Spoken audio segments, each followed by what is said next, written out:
Sorry. Iki penjabarane iki per suku kata kok. Oh iya, lah kok gandeng dadi siji kok. Lah iya. Lagi Hanafi. Wah iki nek nganti meleset iso ciloko ah. Cilaka tenan kowe, ra iso mulih kowe. Ora bayaran apa wis dilunasi kok. Wah iya. Gleleng kowe terusan kaya. Kali Pak Hanafi pokok beres ah. Nggih. Lah sapa ngerti lek kowe pinter menerjemahkan asmane Pak Hanafi, engko ditambahi meneh. Lho mesti. Tambahi saka kon ngusung dhewe nganti tekan Wonosobo kowe. Ora apa-apa. Ayo. Hanafi ha. Ha kuwi handar beni. Handar beni kuwi tegese kita mempunyai rasa untuk memiliki. Dadi duweni rasa gedhekke rasa syukur marang Gusti Kang Wasa kanthi gelar Inggit Purwa ya kuwi kanthi acarane tasakuran ya kuwi suran. Nah. Per suku apa per huruf? Ya per huruf. Oh ya wis, wah angel men iki malian ya. Ya angel. Sik. Angel rasa garap. Mumet lho aku mikir kowe. Mumet preso. Abot tenan ora. Abot ya rasa junjung. Repot. Repot ya wis, rasa duwe gawe nek repot. Kuwi tegese beliau sebagai pemimpin. Beliau selalu amanah. Amanah menjalankan sebagai tugas-tugasnya. Salah satunya menjalankan visi dan misi untuk pembangunan negara Republik Indonesia. Oh iya, mergo panjenengane ngen pembangunan ya. Pembangunan. Dikeploki lho. Iya keploki kaya dara. Tegese memberi apresiasi ning awakmu. Nggih, tegese beliau selalu menjalankan amanah dalam mengemban tugas, juga amanah untuk menjalankan ibadah. Leres. Ora mung agamane ning kalbu budayane buktine wayangan. Leres. N kuwi nampa rejeki dina iki alhamdulillah Bapak Hanafi nampa rejeki luweh mula awake dhewe iki diundang mrene kanggone panglipur konjuk sedaya warga masyarakat. Pinter. Iki tegese amal. Bapak Hanafi gelar Ringgit Purwa kuwi ya kanggone amal ibadah supaya kanggo besok, kanggo sangu yen wis pundhut dening Gusti Kang Maha Kuwasa. Iya, Terus saiki F mutiar kowe F. Pancen dina iki dadi ora enek pancene ora enek. F ayo. Aja dipleset-plesetne, ayo. Lah ya pancen. Ora iso, ora. Aku celat to.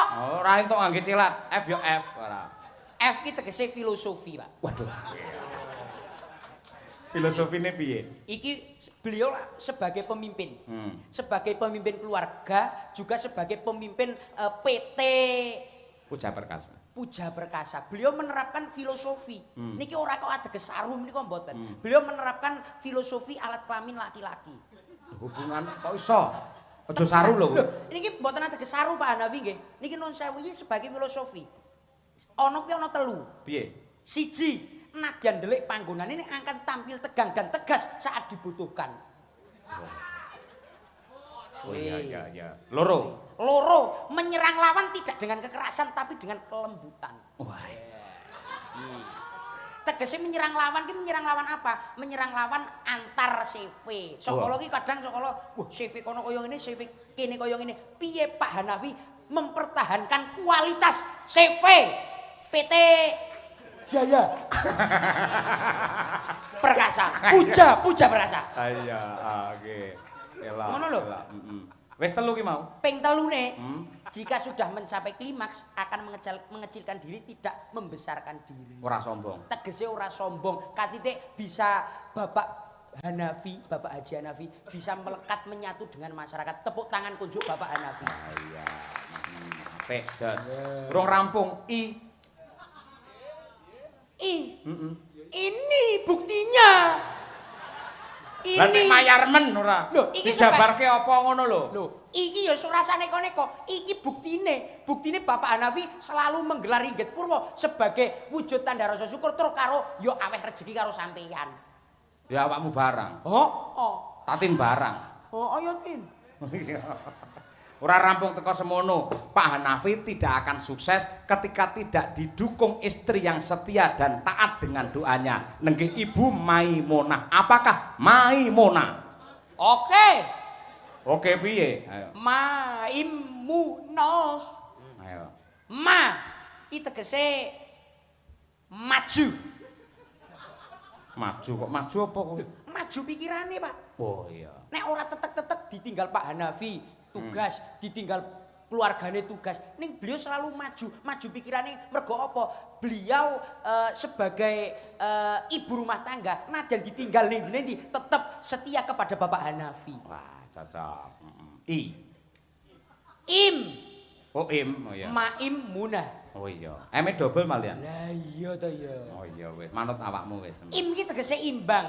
Imbang ngopeni keluargane, imbang ngopeni karyawane. Katitik karyawan iku ora mung cukup 100 Pak Hanafi. Wah, kok yo ngerti awakmu? Yo ngerti. Kus-kusan. Wah iya. Ya to. Terus Terus jelitawene 3. jalan tol. Wah iya. Lho piye? Iki nek ora pinter ngopeni carane iki Meminit. karyawane, meminit iki iso bubrah ra karu-karuan. Dadi imbang membantu Bapak Hanafi. Mu. Ki muga-muga didongake Bapak Hanafi kalian Ibu Maimunah dadi keluarga kang sakinah mawaddah warahmah adoh saka jelantahing kanapson. Waduh. Kangge jelantah wae kaya goreng awakmu ae ora kuwi. Baraku kowe. Cok. Nah. Nah iki. Tunggale mau wis enek kuwi. Wis enek tunggale mau. Nah iki ya tegese narima. Wah. Arep dikeki akeh ya narima, arepe dikeki sithik ya tetep njaluk meneh. Ngono dadi ya tetep narima, Pak. Kabeh iki kepiye carane awake gedheke rasa syukur marang Gusti Kang Maha Kuwasa. Saiki njajal rada cepet. Apa? Rada cepet. PT-ne lak Puja Perkasa. Puja Perkasa. Rada cepet. Ayo. Perkara bener salah kuwi keri. Sing penting cepet. Ayo, sing penting cepet tur ngawur ngono to. Ayo sip. Ya ora ngawur ngono kuwi ditanggap kok ngawur. Iya. Puja Perkasa. Pu kuwi sebagai pujian. Pujian apa? Pujian marang Gusti Kang Maha Kuwasa awake dhewe memuji marang Gusti Kang Maha Kuwasa. Muga-muga sik PT-ne Pak Hanafi kuwi lancar tanpa halangan seperti jalan tol. Oke. Janganlah dihiraukan perkataan orang lain. Marilah kita hidup bahagia. Oh iya. Ra apa-apa penting cepet. Sing cepet per. Apa parper. Persembahan pada malam hari ini Bapak Hanafi itu kepada warga masyarakat dan juga para karyawannya. K iki karep. Bapak Hanafi duweni karep muga-muga pikantuk wahyu-wahyu ning kabegjan, wahyu ning rejeki, muga-muga atus saka janteng kanapson. Terakhir saya urukun warga masyarakate, ya saya urukun keluargane Bapak Hanafi. Wah iya. Ape garing wah jan. Sing penting golek pangan dhewe-dhewe kok ya. Lah kono ming akon kene mikir ndelamput. Lah, ya ora ngono kabeh duwe kewajiban dhewe-dhewe kok ya. Aku sing ngompani awakmu sing mangan lah ya ngono kuwi pase. Ora. Ngompani apa wong ket mau urung mangan kok. Kowe ora ngajeni karo panitia, kanca-kanca dicawisi prasmanan ning kono. Daran apa wae enek. Daran apa wae. Bakar enek. Lah iya wong mau ana nila bakar panitiane jos kok metu kopi, metu teh, terus mau aku kon mangan. Monggo Mas Garing dadian njing ngono. Urung nganti tak pangan wis dijupuk banget tergina si panitiane kok. Lak disai ya. Ning saiki ora dhewe. Pripun? Lho iki dikancani karo Mbak Yuku saking Ngayuk iya. Ah iya, nggih. Dasare kita lek serasi seragame ya padha birune. Bocah kene aku ya mau kalah karo kanca-kanca Madangkara. Ah iya. Monggo kanca-kanca Madangkara ngangge abang, aku bangga kowe biru bisa rukun lah. Iya. Cocok. Yo Mbak Tatin Titot men jumeneng coba kaya apa? Nggih. Tukung. Ya, monggo ta. Ya tarik, yo.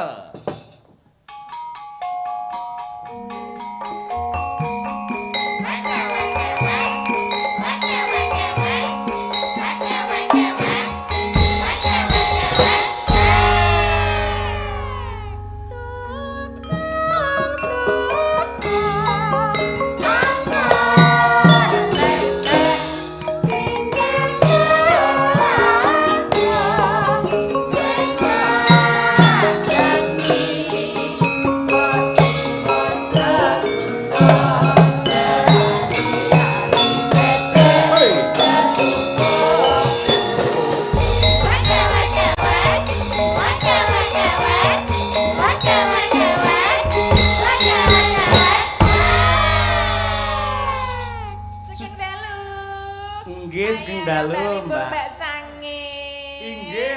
Tatin. malih menika kalian panjenenganipun. Alhamdulillah Mbak Tatin Lestari Handayani.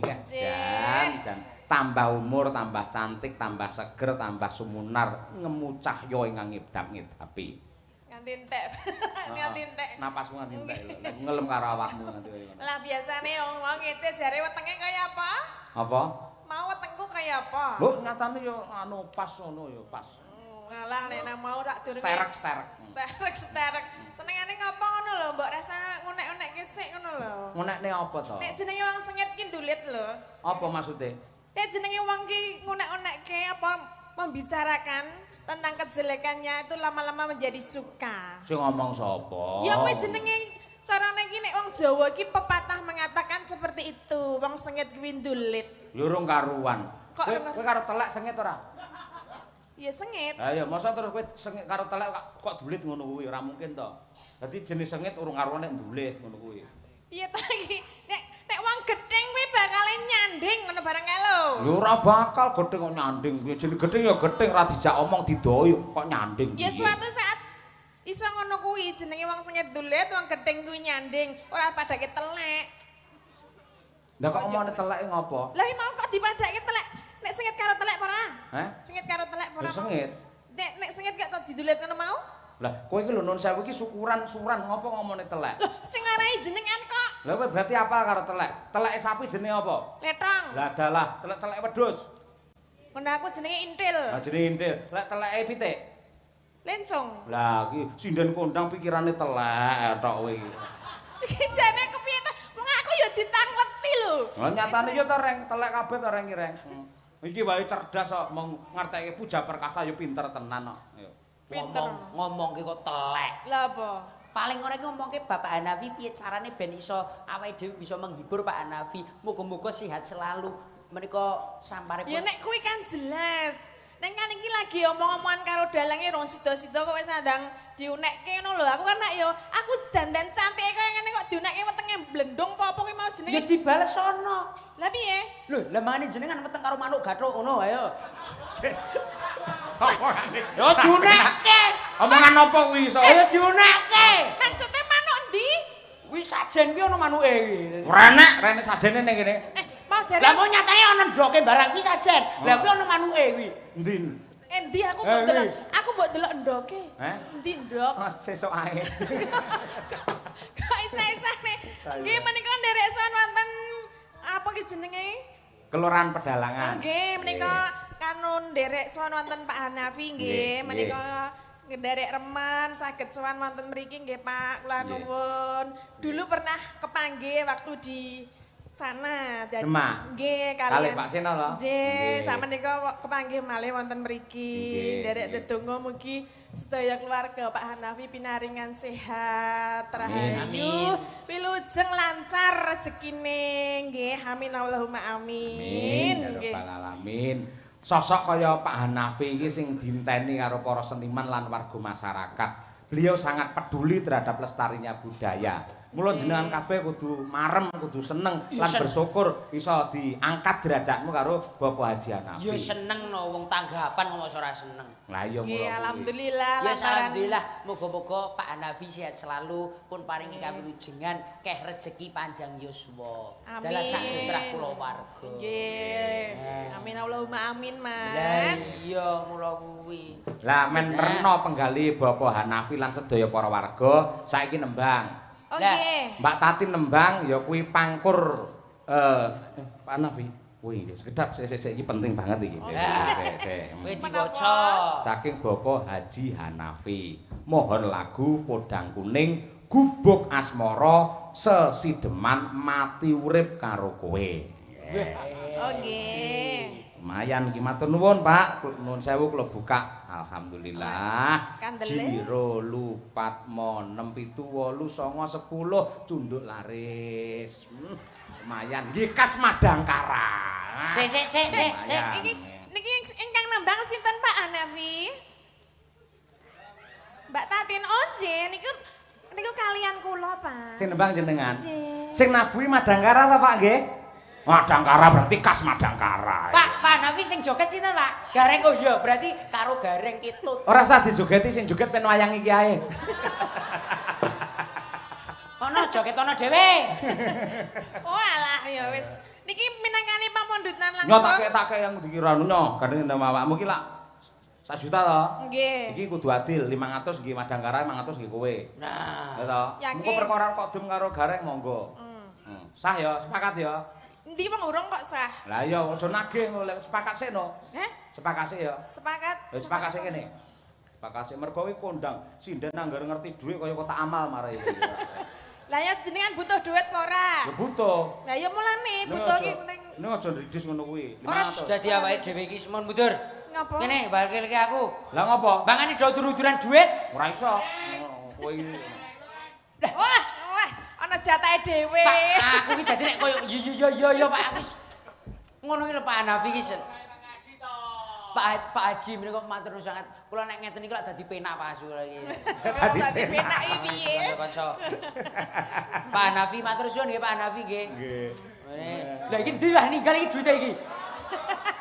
Ya malah. Kuwi nek nganti gondol duit kuwi ana tanggoku gondol duit. Wah, teko ngarep omahku ana nganggo klambi oren terus ana tulisane tahanan gelem kowe. Ya matuk durung-urung. Matur nuwun. Menika kangge sinten, Pak? Nggih, sinten? Kajenge ben Ben genah. cetha. Pak Haji Hanafi. Pak, menika kagem sinten menika, Bapak? Tau dibagi kalih. Anu sindene? Oh, mangke. Oh iya. Oh, beres ngono iki. Berarti menika kagem Pak Yaya. Nggih. Oh ya wis kono PN kono disak kono. Wis aku sentuk jatah dhewe. Lah ngerti dalang nggo dhuwit kita serik ngapa to kowe? Ora. Dalang ki pojok kurang sugih. Lah iki bakal tak ratakne rono. Ora. Oh apa, Mbak? Ora to. Ora. Mantuk lho, ora. Ora. Ora. Ora, kudu mantuk ra. Lah kowe wong karo ngancam kok. Iya. Iki matur suwun Bapak rezekinipun ya iki. Aku wong Ora lho, Kak. tansaya kebak. Aku sebagai wong lanang nek nggawa duit kaya ngene iki rumangsa duit panas aku wegah. Lah Iki ngapa? nek duit panas kaya ngene nek njupuk dadak nggawa es barange mah cilaka. Lah ngapa tak nggawa Wis es? gawa-gawanen wong wedok. Ayo wis tak gawa wae napa duit kok ora gelem nggih. Menika minangkani pamundutan ingkang pundi rumiyin. Gubuk asmara dhisik. Oh nggih gubuk asmara. Gembus asmara meneh Eh. alhamdulillah. Gubuk asmara kok. Eh. Gubuk kupinge. Lah iki mau pamundutane Gubuk. Lambene gareng tak palu ora. Sajake kulino mangan gembus ya. Ayo. enak je gembus iki enak, Pak. Gembus iki panganan endi? Gembus iki panganan khas Wonosobo Yojo ya ana gembus. Oh alah, ciri khase kono. Ciri khase kono. Bedane gembus karo tempe apa? Nek gembus ki ampase. Hah? Nek tempe kuwi isih dele. Oh iya. Apik. Wih, duwe tempe pra. Eh? Maksudnya piye? Ayo maksud iki seneng. Ayo maksud iki seneng tempe Sik to bedane gembus karo tempe apa? Hah? Bedane Ya beda. Lah ya bedane apa mau? Nek kaya to, iki mula iki nek tuku gembus karo tempe iki perlu ngati-ati. Hati-hati piye? Ning Wonosobo kae ya to. Bakul gembus dimek gembuse kuwi ora nesu. Nek dimek tempene nesu. Piye? Ketok. Piye? Nang Wonosobo ana bakul Gembus karo tempe. terus Gembuse didemok kuwi ora nesu. Nek tempene sing demok nesu. lah ngapa kok nesu? Nesu. Lah jare tempe kok dele kok nesu iki ngopo? Lah ya nang nggon aku tempe ya udah ditemok-temok ora masalah. Sapa sing muni tempemu? Sapa sing muni tempemu? Wih, sing gedar wi. Mas Dar, kamu pengen tempeku? Aja. Hah? Pengen Mas Dar? Aja. Kok Ya ada bojo aja kok tawani ngono. Nekat ning malian ora. Boten latengen kula menika wonten makanan khas Apa jenenge jenenge? geblek kali tempe bengok. Ngoten lho. Mula Yen niki- kula niki Ayo to. ayo nanggon aku tempe bengok kuwi wujude ireng. Nika enten putih-putih menika. Niku rasane jan gurih sekali. Gurih kuwi dikatekke, Pak. Jenengan nate dereng dahar niku. Urung. Benjang tenggan kula tak suguhi tempene kula, nggih. Moh ndak mutah malan aku. Loh, kamu tah Lah bengok ae ora. Loh, bengok menika mboten mendemi. Apa Nek iya? mriku enak, niku gathukane kali geblek niku mau. Ah iya, itu gale gembus barang kuwi mau. Iya gembus. Iya. Yo gebuk asmara dhisik diaturake Mbak Tati. Ngomong apa? Aku wong barang wis ngomongke gembus karo tempe iki dadine putek pikiranku ae. Lah iki manum Pak ya, menika iki akad wis gedene semene ning niki dereng nikah. Dadi niki ra ngedong nek dijak omongan. Oh, lah sik bocah pancen niki. Lah nggih, niku umure lagi 24 tahun kok ya, Mas. Iya. Aku ki urung pengalaman mula aja diwarai sing saru-saru. Ora sarung ya mung tumbas tempe kok ya. Ayo tempe nek tempemu ki malah ora. Ya nek ngono aku ya ono tempe tenan kok. Dandi. Ya nang omah kok lha ndi? Nang omah. Urung tau tak rasake o tempe. Ayo. Ayo. Yo gebuk asmara dhisik. Ayo. Nggih. Nah. Nyingkar. Nyingkur.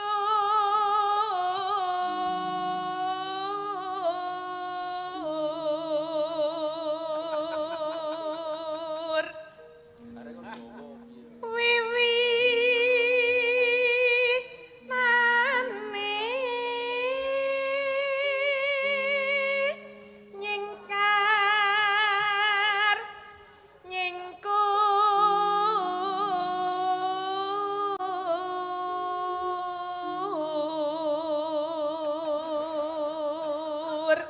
Ya piye ngono lho sing romantis reng di piye ngungkrum apa piye ngono. Lho aku iki ngematke wong bawa kok. Lah iya dimatke karo di Biasane pethuk galake ra umum-umum kok iki kok. Heh? Galake ra umum. Ya galak kaya apa lek karo wong lanang jinak dek asline. Jare sapa? Jareku. Aku tergantung lanange. Lho aku wis kurang apa? Ya kurang. Kowe njaluk apa ki tak cukupi to iki. Dayan, nek ayo dicukupi yo. Jajal saiki nek umpamane aku dadi bojomu, Heeh. aku njaluk omah. Cukup. Piye ta? Aku njaluk mobil, Cukup. aku njaluk motor. Cukup. Ngono ki jenenge nyukupi. Lha sing penting tak cukupi to. Max, maksudnya nyukupi ya ditukokke ora muni cukup. Gablek duit apa wong aku ora duwe apa-apa kok. Salah kowe gelem karo aku. Ya iki guru umpama kok, aku yo gah karo kowe wong gur cilik ngono. Lah. Cilik nek sogok ndelosor kowe. Weh. Ya maksudku iki rasane sing disogok, rasa. Rasa. Gareng. Kaya cetik geni ya. Rasa Mas, rasa. Ora ngepaham urung nikah ngomong. Ling, iki ora sang ngandani. Ngene iki kepengin ngepaske ya. Lingsem yen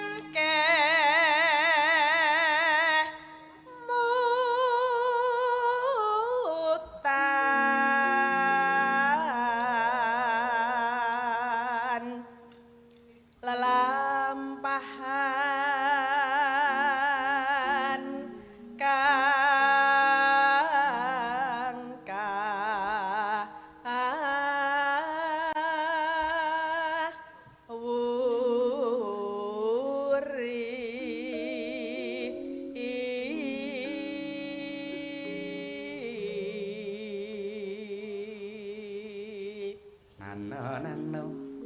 tresna tulus nadyan ingku buk asmara.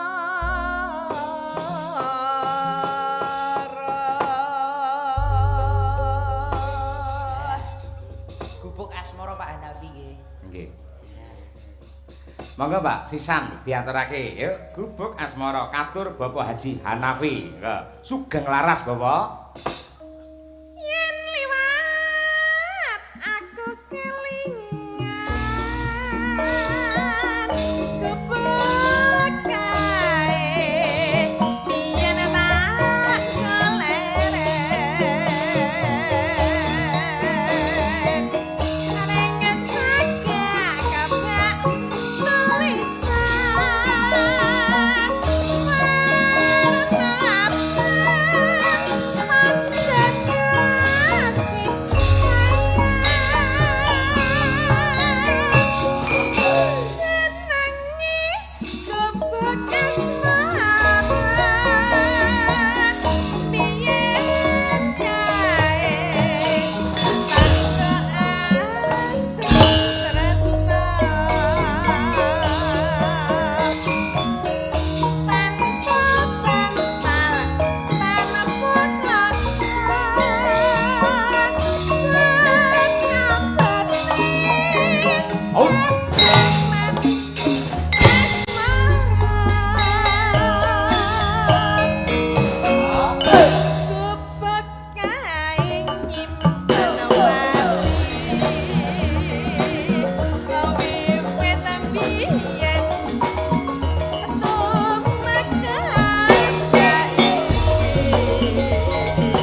jep-jepane Cahyo, sapa jenenge? Sapa? Cahyo kon tadi.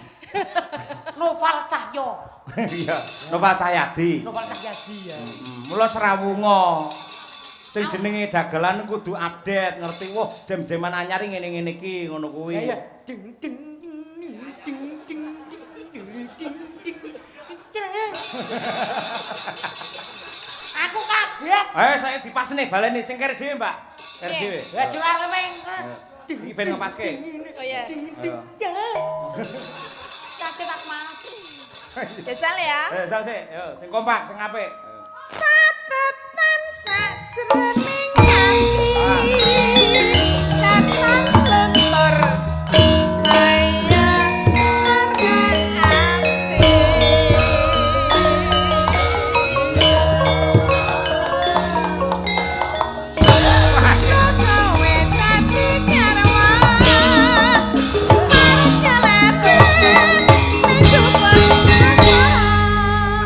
bakas ayate kaya arep pitik arep ngendhok kowe malan. Ya jenenge Trise iki ra ya meng sikile tok ngene kok sak ngene-ngene. Iki sing jenenge budaya. Budaya iki budidayaning menungso. Piye carane awake dhewe iki iso budidaya piye ben supaya regeng. Manut iki dadi iki wirama wiraga wirasa kudu klop. Wah iya. Ning lek mutlise iki lho kaya arep pitik arep ngendhok iki lho. Ha iya. Nek Trise sikile tok. Aja saiki to. Den den tak dan den den tak dan den den. Hop lagi hop. Lah iki lho. Hop, Iki lho. Lisekmu lho. Budaya iki joget aja ngisin-isinke sampean Mas. Lho iki kaya sik Mbak Tatin. Jare sarjana seni nasional SSN. Ah iya nek ora kaya ngono kuwi ya. MSN jare magister seni nasional. Kudu SNI aku. Helm kok aku. Apa? Dosan. Lah iya, aku Trise kaya ngono kok ngisin. Iki Trise. Sik. Iki Ova. budaya. Iki sing sarjana seni lulusan tari, Tari, tenan, iya. original. Ngadeg Iki aku yo tari ngendi sembarang aku wis iso, Pak. Wong remeh Salang sik, engko contonen. Ayo, Pak, ngen plisik kita, Pak. Ayo. Trise. Wah, Oh, sik, kowe iki Yo. mau kaya arep pitik Yo, ngendhok saiki yo. arep memeti ngono kuwi ora. Ayo. wong karang ra tau menang sing kaya ngene, Cek. Sabar dhisik ora. Ya, dadi awake Stop. Tak ajari ini. Ngene. Pertama-tama mendak sik. Nah. Mendak sik, mendak. Oh, berarti Reng, mendak. Ayo. Dadi ya mendak siji, mendak loro, nyewu baru kuwi. Wis jenenge wong dong ora. Pak, piye mendake? Mendake? Salah, Reng. Ngene lho. Kuwi lho. Nah, kuwi. Nah, mendak. beda. Ngene lho. Lah kowe. Terane. Tirokne, tirokne, ditirokke no, Mas. Ayo. Dang. Mendak. Dengkule. Oh, ngono. Dengkule kopong ngono ora. Kuwi kerendahan ya. Kendeken kuwi. Aja ndak. Sepiro, Pak? Iki Sepiro? dengkul cur-curan padake. Sakmene lho. Ah. Seret. Seret masuk. Ayo. Anjay. Anjay. Kok kaya ngono barang, Pak? Ayo, anjir. Ayo. Ngene iki sebenarnya anjay, ngono Nah, iki. anjingmu. Saya saiki Mbak Tatin ya, Pak. Sing terakhir, Pak. Ova sing joget. Garek nyawang sik. Aku nyawang sih, Pak. Nyawang sik, engko diterokne. Madang kara pada ngisin-isin. Ayo, ora ngisi-ngisi. Catatan sajroning ati. Catatan Sawang, sawang rek. saya merhaati.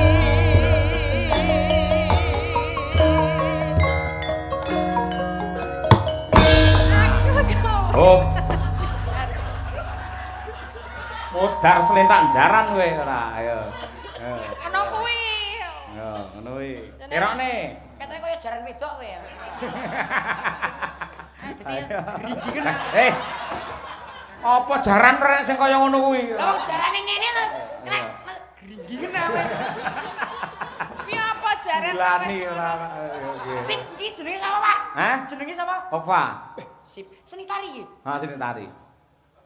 Apa? Apa kowe? Seni tari. Tari apa? Trisik. Trisik. Ayo. Terokno Ova ima. Ayo. Den den tan tan. Engko tabuhan. Tabuhan.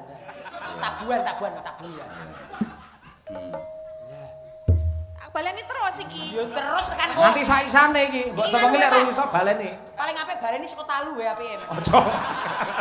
Tak kamu mugi ngrembaka no. Gampangane bolan-balen yo baleni saka talu wae, Mas. Lah ora kok majemuk mau no ora ya.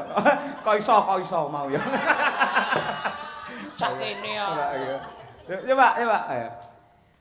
Catatan sajroning ati. Awas. Saya Mendak. ati.